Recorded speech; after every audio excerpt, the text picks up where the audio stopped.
President Biden delivers updates on where the United States stands in its support of Israel and Ukraine.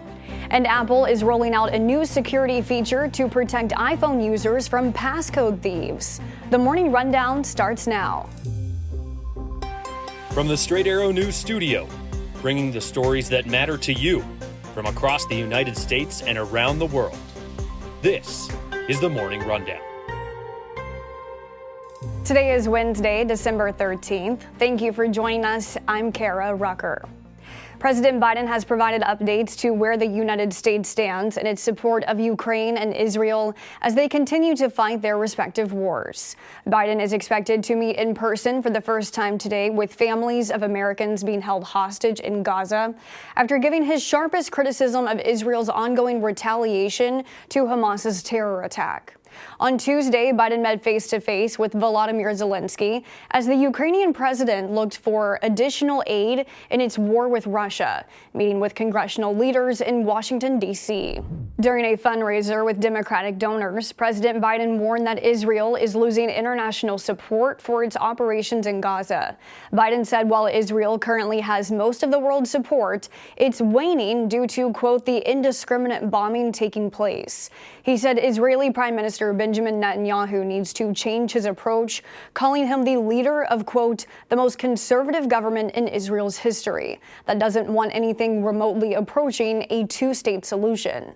Hours before Biden's remarks, Netanyahu commented on the rift between the U.S. and Israel concerning what a post-war Gaza would look like, saying, yes, there is disagreement about the day after Hamas, and I hope that we will reach agreement here as well. Meanwhile, Biden announced $200 million in approved aid for Ukraine during a joint press conference with President Volodymyr Zelensky at the White House. However, Biden admitted with funding for additional aid stalled amid disagreements in the Senate over a stricter border policy. The U.S. will only be able to support Ukraine for a limited time if no action is taken. Biden calling it a gift for Russian President Vladimir Putin and saying America will continue to supply Ukraine with critical weapons and equipment for as long as it can. But without supplemental funding, we're rapidly coming to an end of our ability to help Ukraine respond to the urgent operational demands that it has. Putin is banking on the United States failing to deliver for Ukraine. We must prove him wrong.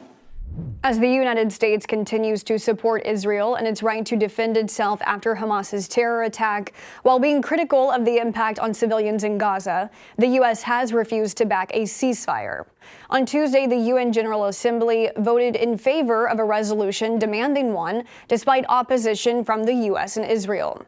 The 193-member world body voted overwhelming in favor of a humanitarian ceasefire to end the war. 153 nations voted in favor, 10 against, and 23 abstained.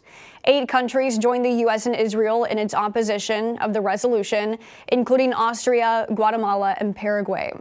The Assembly's vote came a few days after the United States vetoed a similar resolution in the smaller Security Council on Friday. Arab and Islamic nations called for the emergency session of the General Assembly. While resolutions from the General Assembly are not legally binding, they are a gauge for where the world stands on issues. Following the vote, the Palestinian UN ambassador said it was a, quote, historic day in terms of the powerful message that was sent from the General Assembly. The progressive watchdog group that published stories alleging that ad campaigns ran next to white nationalist content on Elon Musk's social media platform X is now suing the state of Texas, alleging it violated the group's First Amendment rights.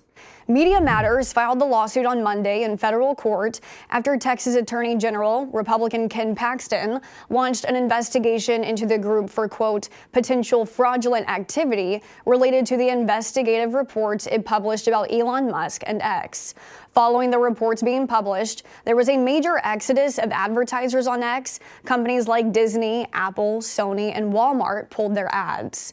In its lawsuit, Media Matters is asking a judge to block Paxton's investigation, which began as Musk filed a lawsuit against Media Matters, claiming the group manufactured the report to intentionally drive advertisers away from X. In response to Paxton's fraud investigation into Media Matters, Musk posted on X, fraud has both civil and criminal penalties. In addition, Missouri's Republican Attorney General has also launched its own probe. New York's highest court has ordered the state to redraw congressional districts ahead of the 2024 elections, a move that could shake things up in the U.S. House of Representatives. The 4-3 decision orders that the state remaps its 26 congressional districts, a blow to Republicans who sought to keep the lines after flipping a couple of seats in the last election cycle, which helped give the GOP a slim majority in the House.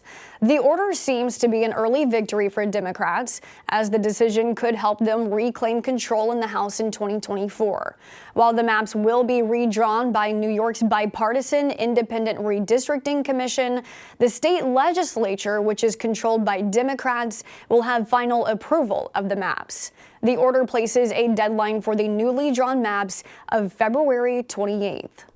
Apple is releasing a new security feature for iPhones to protect users from thieves. The feature appears to be in response to a report earlier this year by the Wall Street Journal on criminals stealing iPhones after watching users type in their passcodes. They then lock victims out of various accounts after using the code and changing passwords to apps and services found on the phone.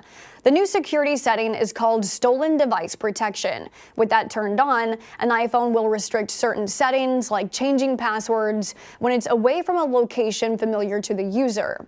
If a request is made to change a password, the iPhone will require a Face ID or Touch ID from the user. There will then be an hour-long delay, at which time another Face ID or Touch ID scan will be needed to confirm the action.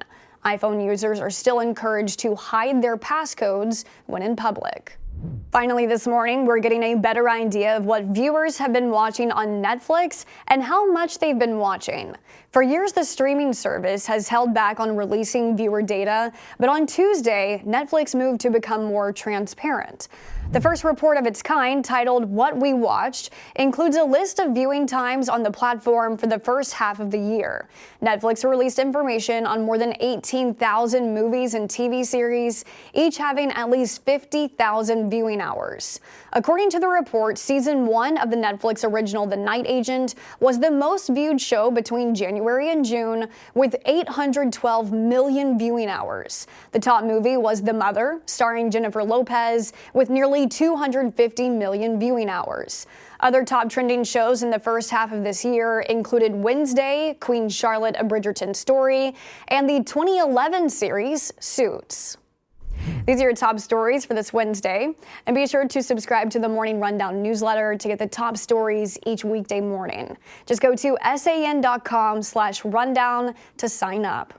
Unbiased, straight facts, that's Straight Arrow News.